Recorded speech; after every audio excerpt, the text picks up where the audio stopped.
Equirating.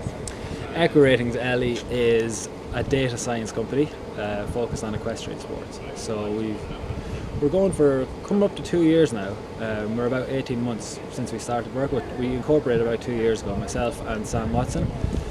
Sam was a genius really, and back in university was where we were friends, and he was studying databases and maths and stats and top of his class, and everyone else went off to investment banks, and Sam decided he was going to come back to the equestrian world, ride horses, and he couldn't show jump at all. Terrible show jumping record. This is a video. He's going to see this. He knows. He had a bad show jumping record. He began to apply data analysis to see if he could improve. He began to check what was Ingrid, William, Andrew, what were those top riders doing, 5-year-olds, 6-year-olds, 7-year-olds.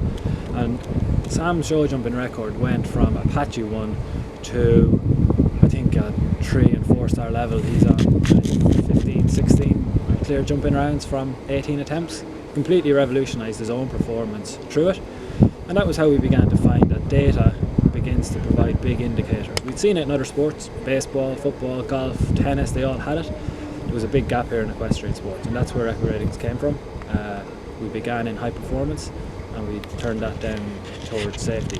They're probably our two biggest areas of interest in eventing, certainly high performance and safety. Fascinating story. I mean, tell us a bit more about the people that you've helped with your stats.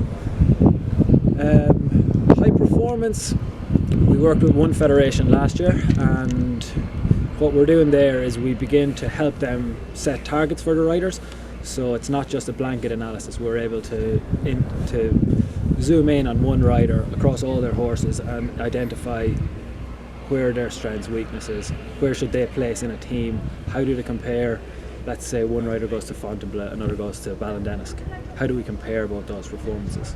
So different judges on different days, different weather conditions, huge amount of variance going on. You as a selector or as a coach or as a rider will know there's a big difference between the two, but actually let's put a number on it. Let's work out exactly what the dressage differential was, exactly how fast or slow they went on cross country, or exactly what we expected from a show jumping round versus what happened. So that's how we set targets, that's how we help high performance. Selection is a huge part of that, and also planning programs is a huge part of that. Planning resources is how we help the federations there. That is now starting to be used around the world. So there's a number of federations who'll be using Equirating's data, which is what happens in all sports. There's one big data provider, and then individual teams and federations use it. And then safety is the other one. So safety has been a huge success in year one. So we worked with Eventing Ireland.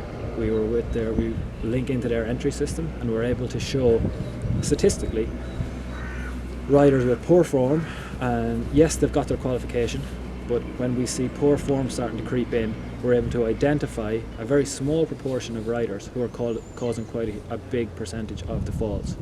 What we need to stop in this sport is the horse falls and the fatalities, of course. Targeting horse falls is the first way to do that, and this year in Ireland our target was national 2-star level. So 2-star is a big risk level. It's where some people are at the top of their game, their dream is to hit a national 2-star. Other people are warming up their horse at a national 2-star to go on to a big international. So there's a huge spectrum of talent that operates in that national 2-star. We targeted 1.5% of the entries, and falls in Ireland fell at 2-star level by 66% with the use of the Equirating's Quality Index, the ERKI. So essentially, if your ERKI is too high, or well, not too high, too low, if your ERKI is too low, it restricts your entry into that class, and you're asked to compete at 1-star or at 100s or 90s or wherever the risk, which is what you should be doing. So for example, some riders are going into cross country, a phase where we've seen 5 fatalities internationally this year, and they've got a 10-20% chance of having a clear round. Now if we as a federation know that that's happening, can we stand by? They've got their qualification, so the rider might not even know, but the rider is going 2-star or 3-star or 4-star. But actually their chances of competing without falls are that low that somewhere along the line the federation decide we actually can't have this happening in ours, we're going to step in. And that's what the data allows the federation to do.